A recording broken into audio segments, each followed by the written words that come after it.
India கடற்படையின் வலிமையும் இந்தியாவின் தற்சார்பு கொள்கையும் உலகிற்கு பறைசாற்றும் வகையில் சமீபத்தில் நடைபெற்றுள்ள ஒரு மாபெரும் வரலாற்று நிகழ்வை பற்றி ஆழமான தொகுப்பை இந்த காணொளியில் நாம் விரிவாக காணப்போகிறோம்.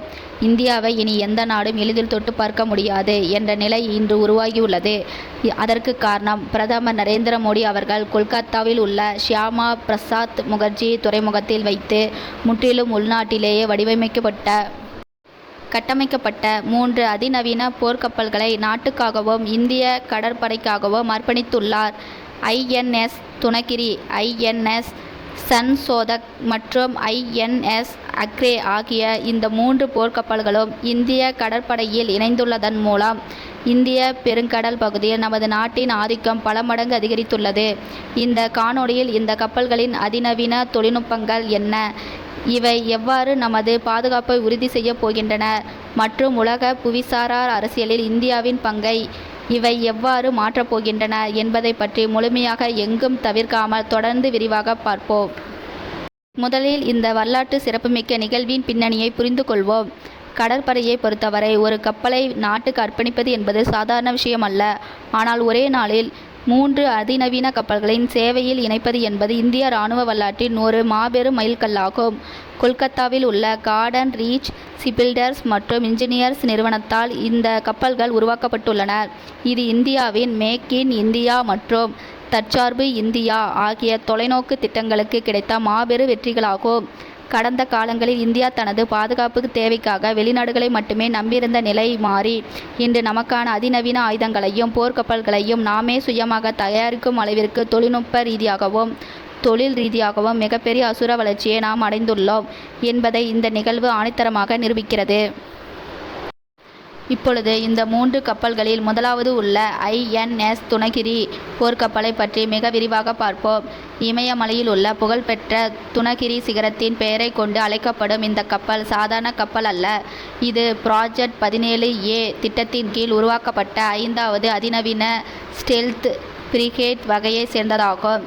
ஸ்டெல்த் தொழில்நுட்பம் என்பது நவீன கால போர்களில் மிக முக்கியமான ஒன்றாகும். எதிரிகளின் ரேடார் அலைகளை திசை திருப்பி ரேடார் திசைகளில் ஒரு சிறிய மீன்பிடி படகு போலவோ அல்லது பறவை போலவோ மட்டுமே காட்டி எதிரிகளுக்கு தெரியாமல் அவர்களின் எல்லைக்குள் ஊடுருவி தாக்கும் வல்லமை கொண்டது இந்த ஸ்டெல்த் தொழில்நுட்பம். இந்த ஐஎன்எஸ் துனகிரி கப்பல் எதிரிகளின் ரேடார்களின் எளிதில் சிக்காத வகையில் சிறப்பு வடிவமைப்புடன் கட்டப்பட்டுள்ளது. இதன் தாக்குதல் திறனை பொறுத்தவரை இதில் ஒளியை விட வேகமாக சென்று தாக்கக்கூடிய அதிநவீன பிரம்மோஸ் சூப்பர் ஜானிக் ஏவுகணைகள் பொருத்தப்பட்டுள்ளன. பல 100 கிலோமீட்டர் தொலைவில் உள்ள எதிரிகளின் இலக்குகளை மிக துல்லியமாக தாக்கி அழிக்க இந்த ஏவுகணைகள் உதவும்.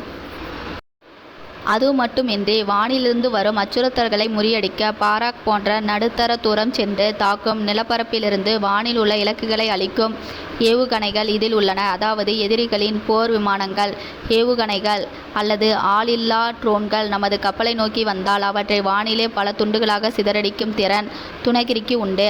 அதிநவீன சென்சார்கள், ரேடார்கள் மற்றும் மின்னணு போர் முறைகள் கருவிகள் என ஒரு நடமாடும் இராணுவ தளமாகவே இந்த ஐஎன்எஸ் துனகிரி செயல்படும்.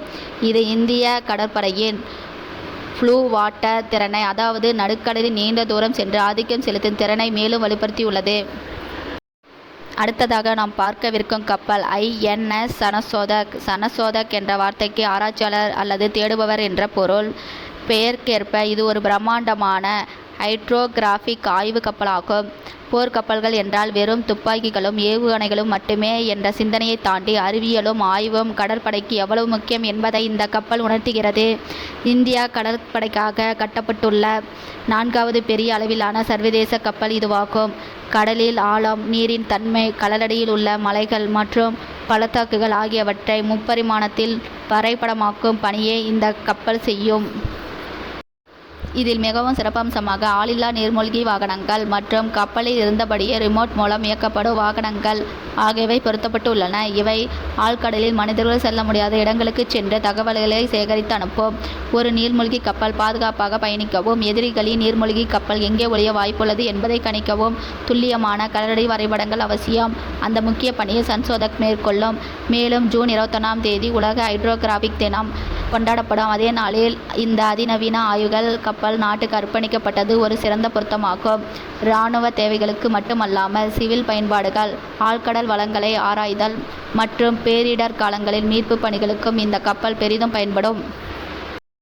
மூன்றாவதாக இணைக்கப்பட்டுள்ள கப்பல் INS அக்ரே. இது நீர்மூழ்கி எதிர்ப்பு ஆழமற்ற நீர்நிலை போர்க்கப்பலாகும்.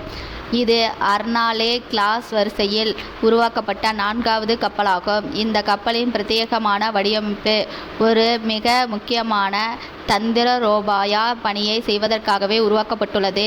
பெரிய போர்க்கப்பல்கள் கடலோர பகுதிகளில் ஆழம் குறைவான இடங்களில் எளிதாக செயல்பட முடியாது. இதை சாதகமாக பயன்படுத்தி எதிரிகளின் நீர்மூழ்கி கப்பல்கள் சத்தமில்லாமல் நமது துறைமுகங்கள் அல்லது கடலோர இராணுவ தளங்களுக்கு அருகே ஊடுருவ முயற்சி செய்யலாம். அந்த அச்சுறுத்தலை வேறறுக்கும் நீர்மூழ்கி வேட்டைக்காரனாக INS அக்ரே செயல்படும். கடலோர பகுதிகளில் ரோந்து செல்வதற்கும் நீருக்கடியில் ஒளிந்திருக்கும் அச்சுறுத்தல்களை துல்லியமாக கண்டறியவும் இதில் அதிநவீன சோனார் கருவிகள் பொருத்தப்பட்டுள்ளன. எதிரிகளின் நீர்மூழ்கியை கண்டறிந்தவுடன் அதனை அழிக்க உள்நாட்டிலே தயாரிக்கப்பட்ட அதிநவீன இலகு ரக டார்பிடோக்கள் மற்றும் ராக்கெட் லாஞ்சர்கள் இதில் தயார் நிலையில் உள்ளன. இந்திய பெருங்கடல் மற்றும் அரபிக் கடல் பகுதிகளில் எதிரிகளின் எவ்வித இரகசிய ஊடுருவலையும் முறியடிப்பதில் INS அக்ரே ஒரு இரும்பு திரையாக செயல்படும். இந்த 3 கப்பல்களின் இணைப்பை நாம் வெறும் ஆயுதங்களின் பெருக்கமாக மட்டும் பார்க்கக்கூடாது. இதன் பின்னணியில் உள்ள இந்தியாவின் பொருளாதார மற்றும் தொழில்நுட்ப தற்சார்பை நாம் உற்று நோக்க வேண்டும். இந்த கப்பல்களில் 75%க்கும் அதிகமான பாகங்கள் மற்றும் தொழில்நுட்பங்கள் இந்தியாவிலே தயாரிக்கப்பட்டவை ஆகும். இவற்றை உருவாக்குவதற்காக இந்தியா முழுவதிலும் உள்ள 200க்கும் மேற்பட்ட குறு, சிறு மற்றும் நடுத்தர தொழில் நிறுவனங்கள் தங்களின் உதிரி பாகங்களை வழங்கியுள்ளன. இதன் மூலம் பல்லாயிரக்கணக்கான இந்திய இளைஞர்களுக்கு நேரடியாகவும் மறைமுகமாகவும் வேலை வாய்ப்புகள் உருவாகியுள்ளனர். பிரதமர் மோடி தனது உரையில் குறிப்பிடுகையில், கடல் கட்டும் துறை என்பது ஒரு சாதாரண தொழில் அல்ல. அது வளர்ந்த இந்தியாவின் மாபெரும் வேலைவாய்ப்பு இயந்திரமாக உருவெடுத்துள்ளது என்று கூறினார். ஒரு காலத்தில் வெளிநாடுகளிடம் பல ஆயிரம் கோடிகளை கொடுத்து ஆயுதங்களை வாங்கி வந்த நாம் இன்று நமது தேவைக்கான கப்பல்களை நாமே தயாரிப்பதுடன் இல்லாமல் மற்ற நாடுகளுக்கு இராணுவ தளவாடங்களை ஏற்றுமதி செய்யும் நிலைக்கு உயர்ந்துள்ளோம். 2014ஆம் ஆண்டு வரை இந்தியாவின் பாதுகாப்புத்துறை ஏற்றுமதி வெறும் 700 கோடி ரூபாய் இருந்த நிலையில் இன்று அது பல ஆயிரம் கோடிகளை தாண்டி வரலாற்று சாதனை படைத்துள்ளது.